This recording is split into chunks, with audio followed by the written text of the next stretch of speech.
السلام علیکم ورحمۃ اللہ وبرکاتہ۔ پیارے بچوں، میں ایک بار پھر ماں نظم کی تشریح کرنے کے لیے آپ کے سامنے حاضر ہوا ہوں۔ امید ہے آپ اس نظم کی تشریح کو سمجھیں گے۔ نظم کا نام ہے ماں۔ ماں، اس سے زیادہ پیاری دنیا میں کوئی چیز ہو نہیں سکتی، اس سے زیادہ اچھی نعمت دنیا میں کوئی اور ہو نہیں سکتی۔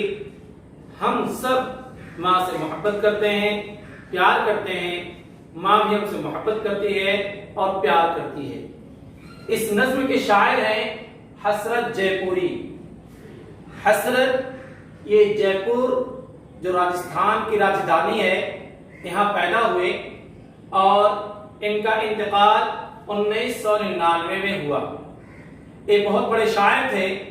انہوں نے بچوں کے لیے بہت اچھی اچھی نظمیں کہی ہیں۔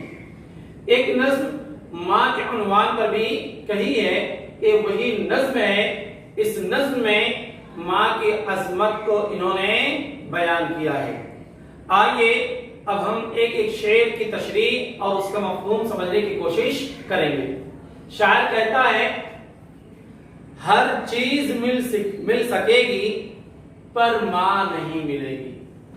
شاعر کہہ رہا ہے کہ دنیا میں آپ جو چیز خریدنا چاہیں، اگر آپ کے پاس پیسے ہیں تو آپ خرید سکتے ہیں۔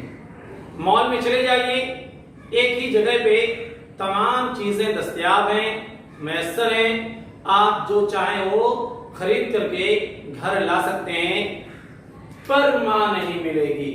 مگر ماں کو دنیا کے کسی بازار میں، کسی مارکیٹ میں خریدا نہیں جا سکتا۔ اس نے جنم دیا ہے، احسان یہ کیا ہے۔ ماں کا سب سے بڑا احسان ہم بچوں پر یہ ہے کہ ماں نے ہم کو جنم دیا۔ جنم کہتے ہیں پیدا کرنے کو۔ ماں نے ہم کو پیدا کیا، یہی سب سے بڑا احسان ہے جو ماں نے ہمارے ساتھ کیا۔ آرام دے کے ہم کو دکھ درد لے لیا ہے۔ ماں یہ ہم سب بچوں کو آرام دیتی ہے اور ہم سب کو آرام دینے کے لیے سارا دکھ خود برداشت کر لیتی ہے، سہ لیتی ہے۔ تصور کیجئے، جب ہم بچے تھے، چھوٹے تھے، تو کبھی کبھی رات بھر چلاتے تھے، روتے تھے۔ چھوٹے بچے رات بھر روتے ہیں، لیکن ماں بچوں کے ساتھ اپنی نیند بھی قربان کر دیتی ہے۔ ماں اگر بچوں کو ذرا سا بھی بخار ہو جائے، تھوڑی سی تکلیف ہو جائے، تو ماں اپنی نیند بھول جاتی ہے اور رات ہی میں بچے کو لے کر دوڑتے بھاگتے ہوئے ہاسپٹل پہنچتی ہے۔ تو آرام دے کے ہم کو دکھ درد لے لیا ہے۔ ماں بچوں کو خود آرام دیتی ہے اور اپنے دکھ اور درد برداشت کر لیتی ہے۔ دنیا یوں ہی بسے گی پر ماں نہیں ملے گی۔ دنیا یوں ہی بسے گی، دنیا ایسی چلتی رہے گی، لوگ آتے جاتے رہیں گے، لیکن جس کی ماں موجود نہ ہو، اگر وہ ماں کو اس دنیا میں تلاش کرے، دوبارہ حاصل کرنے کی کوشش کرے، تو پھر ماں اسے نہیں ملے گی۔ دنیا کی ہر چیز ختم ہونے کے بعد دوبارہ مل سکتی ہے، لیکن ماں نہیں ملے گی۔ کن مشکلوں سے پالا، کس پیار سے سنبھالا۔ کن مشکلوں سے پالا۔ ماں اپنے پیٹ میں بچوں کو 9 مہینے لیے رہی اور اسی وقت سے درد اور تکلیف برداشت کرتی رہی، پھر پیدائش کی تکلیف، اور پھر بچپن میں بچوں کو کھلانا پلانا، ان کا پیخانہ پیشاب صاف کرنا، ہر وقت بچوں کے ساتھ ماں تکلیف اٹھاتی ہے، بہت مشکل سے پالتی ہے اور مشکل کے ساتھ ساتھ برداشت کرتی ہے مشکل، لیکن پیار بھی دیتی ہے، محبت بھی دیتی ہے۔ مشکل خود اٹھا کر کے بچوں کو پیار سے پالتی ہے۔ اگلا شعر ہے، اس کے ہی دم قدم سے، دم قدم means وجہ کی وجہ، ہم سب کا بول بالا، اس کے ہی دم قدم سے ہم سب کا بول بالا، ماہی کی وجہ سے، بول بالا کہتے ہیں عزت کو، رتبے کو، وقار کو، ماہی کی وجہ سے بچوں کی عزت ہوتی ہے، عظمت ہوتی ہے، ان کا رعب ہوتا ہے۔ اگر ماں نے ہم کو پیدا نہ کیا ہوتا تو ہماری شہرت نہ ہوتی، ماں نے ہم کو پیدا نہ کیا ہوتا تو آج ہماری کوئی عزت نہیں ہوتی، اگر ماں نے ہم کو پیدا نہ کیا ہوتا تو ہمیں کوئی پہچانتا نہیں، دنیا میں لانے والا کوئی نہیں ہوتا۔ تو شاعر کہہ رہا ہے اس کے ہی دم قدم سے ہم سب کا بول بالا، ایک صدی ڈھلے گی، صدی means 100 سال، ایک صدی ڈھلے گی پر ماں نہیں ملے گی۔